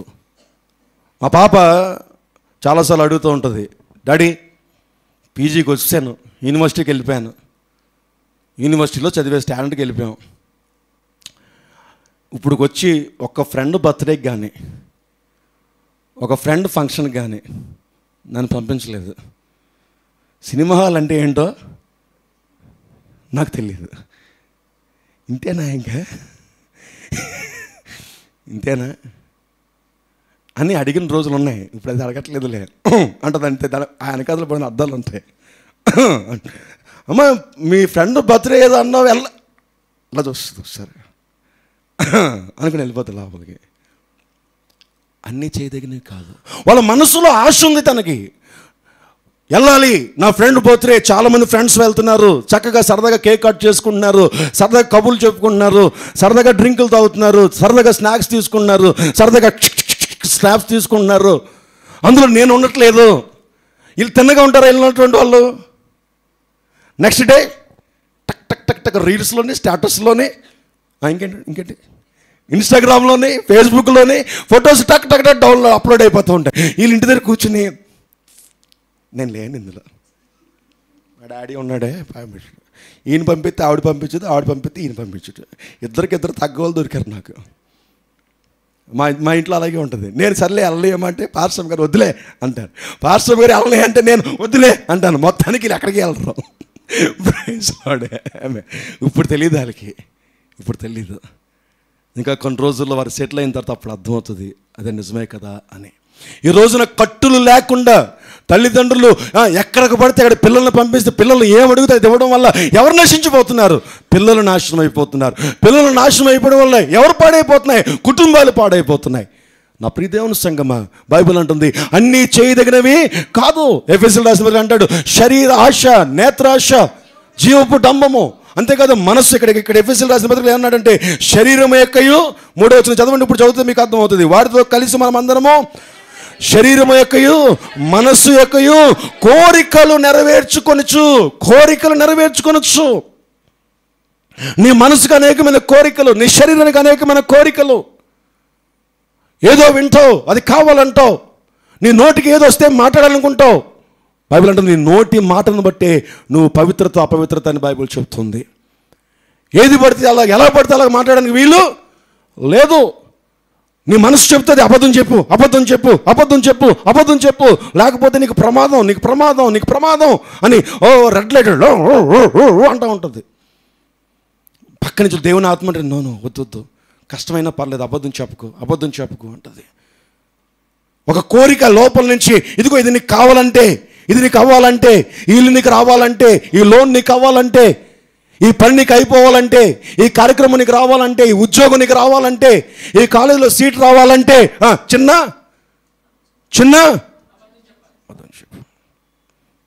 పని అవుతుందా అవుదా? వా వెంటనే అయిపోతే నెమ్మదిగా అవుతాయి, వెంటనే అయిపోతుంది. ప్రైజ్ లార్డ్, ఆమేన్. ఇంక మరి కష్టపడక్కర్లేదు అంతే. సత్యం చెబితే 10 సార్లు తిరగాలి, కానీ అబద్ధం చెబితే ఏముందండి? బైబిల్ అంటుందో నీ శరీరము నీ మనస్సు ఏమైతే కోరుతుందో దాన్ని కంట్రోల్ చేసుకోవడానికి అలవాటు. ఇంతకుముందు అలా ఉండేవారు, ఇప్పుడు ప్రభు క్షమించాడు కాబట్టి సరిపోయింది, మరలా అలా చేయొద్దు అంటున్నాడు బైబిల్లో. అటువంటి స్థితికి నువ్వు వెళ్ళొద్దు. శరీరము కోరిక గురించి మాట్లాడుతూ గలతీయులకు రాసిన పత్రికలో చక్కటి మాట అంటాడు. గలతీయులకు రాసిన పత్రిక 5వ అధ్యాయంలో మనం చూస్తే శరీరం యొక్క కోరికల గురించి మనం మాట్లాడితే, గలతీయులకు రాసిన పత్రిక 5వ అధ్యాయంలో మనం చూస్తే 19వ వచనం నుంచి మనం చూస్తే శరీర కార్యములు అంటే శరీర కోరికలని అక్కడ పెట్టుకోండి. శరీర కార్యములు అంటే పక్కన అండర్లైన్లో లేదా బ్రాకెట్లో రాసుకోండి, కోరికలు అని రాసుకోండి. శరీర కోరికలు చాలా స్పష్టంగా ఉన్నాయంటే అవేంటవి? జారత్వం అంటే వ్యభిచారం. తర్వాత అంటాడు అపవిత్రత, కాముకత్వము. నీ శరీరము అనేక సార్లు అపవిత్రమైనటువంటి కార్యాలు జరిగించడానికి నిన్ను ప్రేరేపిస్తుంది. అనేక మంది చేత నిన్ను ఆకర్షించబడ్డానికి ఈ రోజున ఒక సెక్సువల్ డిజైర్స్ ఎక్కువైపోయినటువంటి దినాల్లో మనం జీవిస్తున్నాం. సెక్సువల్ డిజైర్స్ని కావాలని రేస్ చేసుకున్నటువంటి పరిస్థితులు, పోర్నోగ్రఫీస్ చూస్తూ, అనవసరమైన విషయాలన్నీ చూస్తూ లోకంలో అనేకమైనటువంటి పరిస్థితులు దిగజారిపోయి లోకం వెళ్ళిపోతున్నటువంటి పరిస్థితి. మన మధ్యలో జరిగినటువంటి ఇన్సిడెంట్ కదండి. డాక్టర్ గారు ఒక డాక్టర్ని చంపేసినటువంటి ఇన్సిడెంట్లో ఆ దొరికినటువంటి వాడి యొక్క ఫోన్లో ఏమున్నాయి? పోర్నోగ్రఫీస్, అసభ్యకరమైనటువంటి సెక్సువల్ డిజైర్స్ తీర్చుకునే వీడియోలు ఎన్నున్నాయట? కొన్ని వేలు ఉన్నాయట. పోలీసులు అదిరిపోయారట, అన్ని వేలు డౌన్లోడ్ చేసి పెట్టుకున్నట్ట. పొద్దున్న లెగుస్తాడు, పని అదేనట. చూస్తాడు ఏమవుతుంది? అడిగి పశువు లాంటి కామ కోరికలు పెరిగిపోతున్నాయి. అది ఎవడో తెలియదు, మనిషో తెలియదు, మృగమో తెలియకుండా ఉన్నటువంటి పరిస్థితుల్లో ఇష్టానుసారంగా తన కోరికలు తీర్చుకోవడానికి చంపేస్తున్నారు జనాల్ని. చిన్నపిల్లలను సైతము చంపేస్తున్నారు. నేనంటాను నా ప్రియ దేవుని సంగమా, ఎక్కడి నుంచి వస్తున్నాయి ఈ కాముకత్వం? ఎక్కడి నుంచి వస్తుంది ఈ అభిచారం? ఎక్కడి నుంచి వస్తుంది ఈ జారత్వం? ఎక్కడి నుంచి వస్తుంది? నీ శరీరంలోంచి వస్తుంది. నీ కళ్ళు కంట్రోల్ చేసుకోవాలి. నీకు కొన్ని ఫోన్ ఎందుకు ఇచ్చాడు, ల్యాప్టాప్ ఎందుకు ఇచ్చాడు, ట్యాబ్ ఎందుకు ఇచ్చాడు, నెట్ ఎందుకు ఇచ్చాడు? కొన్నిటికి ఇచ్చాడు, నీకు అవసరాన్ని బట్టి వాడు. కానీ నువ్వేం చేస్తావు? నేను ఇంతకుముందు చెప్పాను కదా, ఒకసారి ఒక యవ్వన బిడ్డ కాలేజీకి వెళ్ళిన దగ్గర నుంచి లాస్ట్ బెంచ్లో కూర్చుంటుందట. క్లాస్ అయిపోయేంత వరకు పోర్నోగ్రఫీ చూసుకుని వస్తుందట ఇంటికి. ఇంట్లో పేరెంట్స్ చూస్తారని చెప్పాను. గుర్తుంది? ఎంతమంది గుర్తుంది? కౌన్సిలింగ్ కోసం నాకు ఫోన్ చేసి క్లియర్గా చెప్తుంది, పాస్టర్ గారు అండి బయటికి రాలేకపోతున్నాను, రేపు పొద్దున ఏమైపోతుందో నాకు అర్థం అవ్వట్లేదు. కాలేజ్ అమ్మాయి, చక్కగా చదువుకోవడానికి పిల్లల్ని పంపిస్తున్నటువంటి తల్లిదండ్రులు యొక్క పిల్లలు. నేను అంటాను, అందుకనే ఇంతకుముందు మన సంఘంలో ఏం చేసామని అంటే ఏం చేసామండి, అందరు ఫోన్లు ఒకసారి చెక్ చేసేవాడిని. చెక్ చేస్తే అందరూ దొరికేశారు. ఒకసారి అనిపించి మానేశాను చూడడం. ఇంకా ఎంతమంది తిడతాను, వాకింగ్ చెప్పేసి వదిలేస్తున్నాను. ఇంతకుముందు మొత్తం యూత్ అందరి ఫోన్లు ఇక్కడ పెట్టాల్సి వచ్చేది. ప్రతి యూత్ మీటింగ్కి ఒకసారి, నెలకు ఒకసారి, 2 నెలలకు ఒకసారి దేవుడు మహాకృపను బట్టి నాకు కొంచెం టెక్నాలజీ నాలెడ్జ్ ఇచ్చాడు. ఏదైనా తీసేస్తాను, ఆ డిలీట్ చేసినవి కూడా తీసేస్తాను, ఆడ హిస్టరీ మొత్తం హిస్టరీ అంతా క్యాన్సిల్ చేసేసిన సరే మళ్ళీ హిస్టరీ అంతా తీయగలను నేను. ఆడు క్రోమ్లో హిస్టరీ తీస్తాను, గూగుల్లో హిస్టరీ తీస్తాను, వాట్సాప్లో హిస్టరీ తీస్తాను, ఫేస్బుక్లో హిస్టరీ తీస్తాను. అలాగే నా దగ్గర రాకండి ఎవరన్నా, నేను మీకు ఎవరికి చేయను, నేర్పించను. Praise lord. సో అన్నీ ఆడు చాలా తెలివిగా అన్ని హిస్టరీ అంతా తీశారు. నేను ముందుగానే కొన్నిసార్లు చెప్పకుండా చూసుకునేవాడిని, ఆడికి ఏదో డౌట్ వచ్చింది తీసేవారు. వచ్చిన తర్వాత తీసి చూస్తే కొంతమంది ఇప్పుడు లేరులేండి, దేవుని కృపలో వాళ్ళని తరివేశాం బయటికి. ఆడి ఫోన్ నిండా ఫోటోగ్రఫీస్. అరే ఏంట్రా ఇది, ఇక్కడ చర్చికి వస్తున్నా కూర్చుంటున్నా, ఏంట్రా ఇది అంటే, పాస్టర్ గారు ఎవరికి చెప్పకండి పాస్టర్ గారు అన్నాడు. తీసారా అని చెప్పాను. చాలామంది పెద్దవాళ్ళు, పెళ్ళిళ్ళైనటువంటి వాళ్ళు. ఒకరోజు అనుకున్నాను మన చర్చిలో ఉన్నటువంటి సంఘాసులు పెద్దలు అందరు ఫోన్లు తీద్దాం అనుకున్నాను. అంటే నాకు నీకు వచ్చిన కర్మ, దేవుని వాక్యాన్ని చెప్పుకుని వెళ్ళిపోతే సరిపోద్ది కదా, మరీ అంత వెళ్ళిపోవడం ఎందుకులే అని మారు మనసు, చెప్పండి, మారు మనసు పశ్చాత్తాపం పొందుకున్నాను. మీరు పొందుకుంటున్నారు లేదా కానీ మీ ఎడలు నేను రోజు మారు మనసు పొందుకుంటున్నాను. Praise lord. ఆమేన్. హల్లెలూయా, హల్లెలూయా. శరీర ఆశ, మనస్సుకి కావాల్సినటువంటి కోరికల్ని లేపుకుంటూ వెళ్ళినటువంటి పరిస్థితులు. నేను అంటాను తల్లిదండ్రుల్ని, మీ పిల్లల యొక్క కంప్యూటర్స్, మీ పిల్లల యొక్క ఆ యొక్క ల్యాప్టాప్స్, మీ పిల్లల యొక్క ఫోన్స్ మీరు చెక్ చేస్తున్నారా? రాత్రులు ఏ టైం వరకు వాళ్ళు వాడుతున్నారు, యూజ్ చేస్తున్నారు. వాళ్ళు అంటారు వర్క్ డాడీ, వర్క్, మొహం వర్క్ ఏమండదు.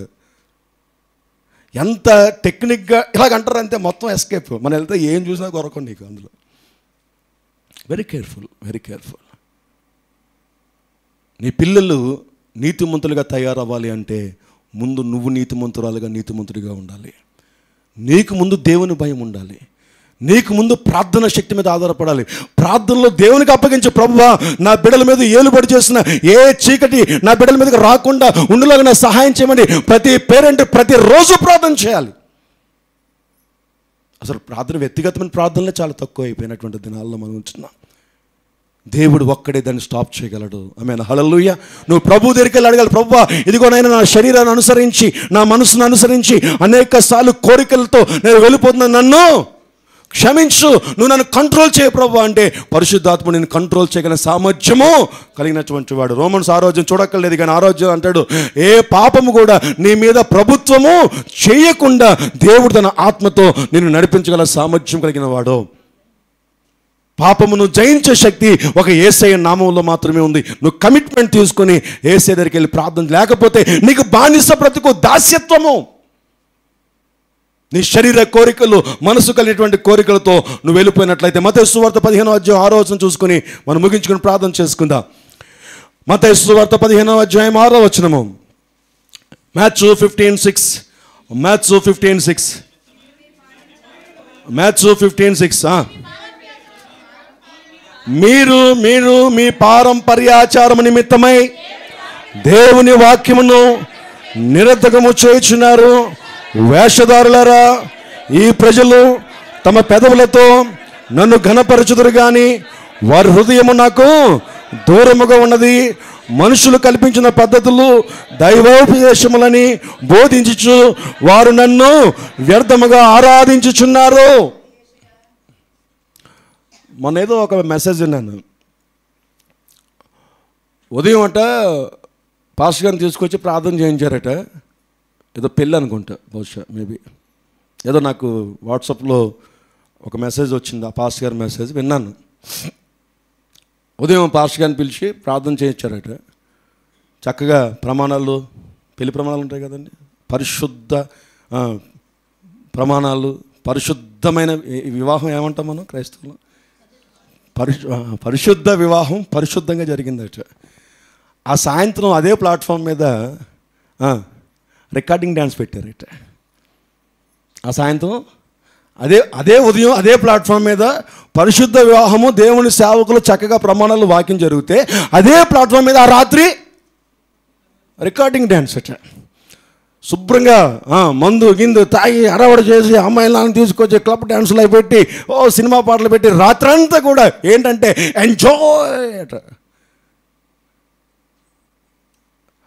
స్వాతంత్ర్యం ఉంది కానీ అన్నీ చేయదగినవి కావు, జాగ్రత్త. న్యాయాధిపతి గ్రంథంలో అదే జరిగింది. వారికి ఫ్రీడమ్ ఉంది కదా అని చెప్పి వారి ఇష్టానుసారంగా వారు వెళ్ళడానికి, వారు ముందుకు వెళ్ళిపోయినప్పుడు బానిసత్వానికి అప్పగించడానికి అవకాశం కలిగింది. ఈ రోజున చాలా సంఘాల్లో మనం చూస్తున్నప్పుడు నువ్వు ప్రభువుని నమ్మావా, ప్రభువుని నమ్ము, ప్రభు ప్రకారమే ఉండు. మళ్ళీ పాస్టర్ గారు వచ్చినప్పుడు ఒకలాగా, పాస్టర్ గారు లేనప్పుడు ఒకలాగా ఉండొద్దు.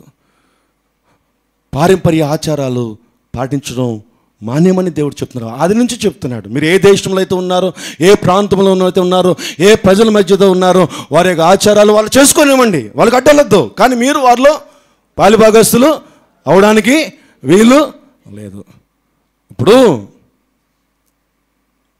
రాఖీ కట్టుకోవచ్చండి? రాఖీ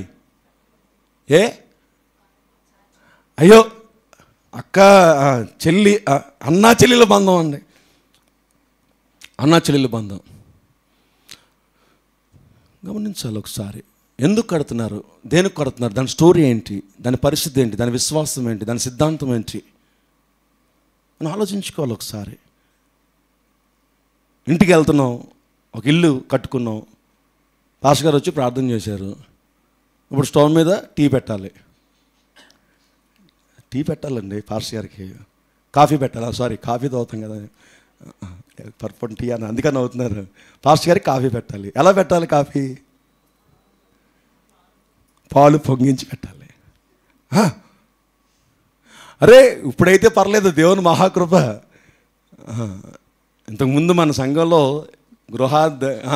ఏదైనా కొత్త ఇల్లు తీసుకుందామంటే ఫస్ట్ కాఫీ పెడతానండి. వాళ్ళు ఏంటంటే నేను కథల్లోని ఇప్పుడైతే అందరికి అనుభవాలు వస్తున్నాయిలే. నేను కూర్చుంటే లేకనేమో అనుకున్నారు వాళ్ళు. నేను కిచెన్లోకి దూరిపోతానని సంగతి తెలియదు వాళ్ళకి. అమ్మ కాఫీ ఎక్కడ పెట్టామంటే అప్పుడు పొంగిపోతున్నాయి, అమ్మ పాలు పొంగిపోతున్నాయి, అయ్యి కావాలని పొంగించేయడం. ప్రార్థనకి ముందే ఏదో నూనె పెడతారట, ఏదో నీళ్ళకొండ పెడతారట, ఏదో ఉప్పు పెడతారట. ఉప్పు వల్లే ఉండంటే ఉప్పు తీసుకెళ్ళి అక్కడ పెడితే ఏమవుతుందో ఉప్పు. అది గమనించాలి. బైబిల్ అంటుంది విశ్వాసము లేకుండా దేవునికి ఇష్టలై ఉండుట అసాధ్యము. లేచి నుంచుందాం, ప్రార్థన చేసుకుందాం. ఈ ఉదయకాల సమయంలో ప్రభు నీతో ఏమైనా మాట్లాడితే లేచి నుంచుందాం, ప్రార్థన చేసుకుందాం, కళ్ళు మూసుకుందాం. ఇది ప్రార్థనా సమయం కాబట్టి ఖచ్చితంగా 2 కళ్ళు మూసుకుందాం, 2 చేతులు పైకి చెబుదాం. ఇదిగో న్యాయాధిపతి గ్రంథంలో 4 విషయాలు జరుగుతున్నాయి. 1, వారు వారు వారు దేవునికి వ్యతిరేకముగా వారు నడుచుకున్నారు. 2వదిగా దాన్ని బట్టి వారు భయంకరమైన శ్రమలకు వెళ్ళిపోవడానికి అవకాశం కలిగింది. సో 2వదిగా వారు ఏం చేశారంటే వారు ప్రార్థన చేశారు. వారు ప్రార్థన చేసినప్పుడు దేవుడు వారికి సహాయము చేశాడు. 3వదిగా వారికి విడుదల కలిగింది. విడుదల కలిగినప్పుడు మళ్ళీ వాళ్ళు తిరిగి దేవునికి వ్యతిరేకంగా వారు నడడం ప్రారంభించారు. నా ప్రియ దేవుని సంఘం, ఈ రాత్రి ఉదయకాల సమయంలో ఎలాగున్నావు నువ్వు అని దేవుడు అడుగుతున్నాడు. 2 చేతుల పైకి చెబుదాం. దినాలు చెడ్డవిగా ఉన్నాయి, పరిస్థితులు ఏమాత్రం కూడా అనుకూలంగా లేవు. దేవుని సహాయము లేకుండా, దేవుని కాపుదల లేకుండా, దేవుని యొక్క విడుదల నీకు లేకుండా నీ జీవితంలో ఏమీ సాధించలేవు. విశ్వాసం లేకుండా దేవునికి ఇష్టడై ఉండుట అసాధ్యము. ఆయనకి ఇష్టలైన మనుషులను శత్రువులను సహా మిత్రులుగా చేస్తారని దేవుడు వాగ్దానం చేస్తున్నాడు. 2 చేతులు పైకి చెబుదాం ఒకసారి. ఉదయకాల సమయంలో ప్రభువా ఇదిగో నన్నుగా నేను కట్టుకోవడానికి సహాయం దయచేయి, నీ వాక్యంలో నిలబెట్టడానికి సహాయం చేయి, ప్రార్థన జీవితంలో బలపడడానికి సహాయం దయచేయమని ఈరోజు నువ్వు ప్రార్థన చేయగలవా? మన దేవుడు క్షమించే దేవుడు అయి ఉన్నాడు. ఇదిగో నువ్వు ప్రార్థన చేస్తే ఆయన క్షమిస్తాడు, నువ్వు ప్రార్థన చేస్తే ఆయనకి సహాయం చేస్తాడు. బైబిల్ అంటుంది చేయుదునన్న కీడు చేయక మానే దేవుడు అయి ఉన్నాడు. ఉదయకాల సమయంలో ప్రభువా నన్ను క్షమించిన ఆయన, ఎక్కడైనా నా ఇష్టం అనుకుని వెళ్ళిపోతున్నానేమో, నా ఇష్టానుసారంగా నా మనసుకు ఏదనిపిస్తే అది, నా మనసుకు ఏదనిపిస్తే అది దేవునికి ఇష్టమా కాదా, దేవుని వాక్యానుసారమా కాదా, అయ్యా నీ చిత్తమా కాదా, నీకు ఇష్టమా కాదా అని నేను చూసుకోకుండా వెళ్ళిపోతున్నానేమో, నన్ను క్షమించిన ఆయన. ప్రార్థన చేయగల ఉదయకాల సమయంలో 2 చేతులు పైకి చెప్పి ప్రార్థన చేద్దాం. 2 నిమిషాలు. యేసయ్యా నీకు కొందనాలు తండ్రి, నీకు ఇష్టమైన జీవితంలో నన్ను నడిపించు ప్రభువా. ప్రార్థన చేస్తావా? ఉదయకాల సమయం మరొకసారి సబ్మిట్ చేసుకుంటావా? అయ్యా నీ ఇష్టానుసార జీవితం నన్ను నడిపించు నాయన, నీ చిత్తమే నా జీవితంలో జరుగును గాక, నీ ఉద్దేశంలో నా జీవితంలో నెరవేర్చబడును గాక, నా ప్రవర్తన అంతా కూడా నీకు ఇష్టానుసరిగా ఉండును గాక, నా ఆలోచనలు, నా తలంపులు, నా ఆశలు నీ చిత్తానికి అనుకూలంగా ఉండును గాక.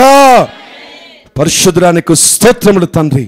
ఈ భయంకరమైన లోకములో ప్రభువా, ఈ వేదనకరమైన లోకములో తండ్రి, ఈ భయంకరమైనటువంటి శ్రమల దినాల్లో ప్రభువా, అయా మృగాలుగా మనుషులు మారిపోతున్నటువంటి దినాల్లో తండ్రి, ఎంతగా మేము కాపుదల చేసుకున్నప్పటికీ, ఎంతగా మా ఇళ్ళకి తాళాలు వేసుకున్నప్పటికీ, ఎంతగా మా బిడ్డల్ని కాపాడుకుంటున్నప్పటికీ, ఎంత జాగ్రత్తగా మేము రోడ్ల మీద వెళుతున్నప్పటికీ నాయన, మా జీవితంలో నాశనము తప్పదు ప్రభు.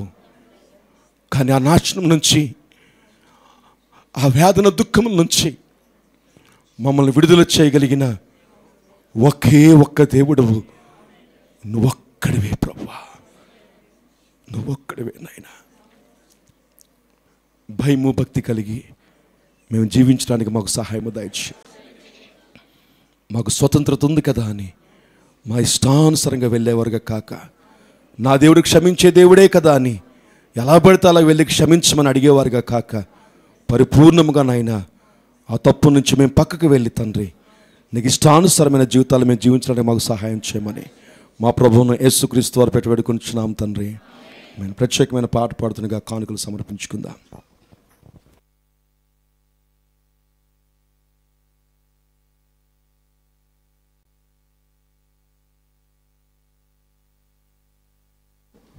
హల్లెలూయా.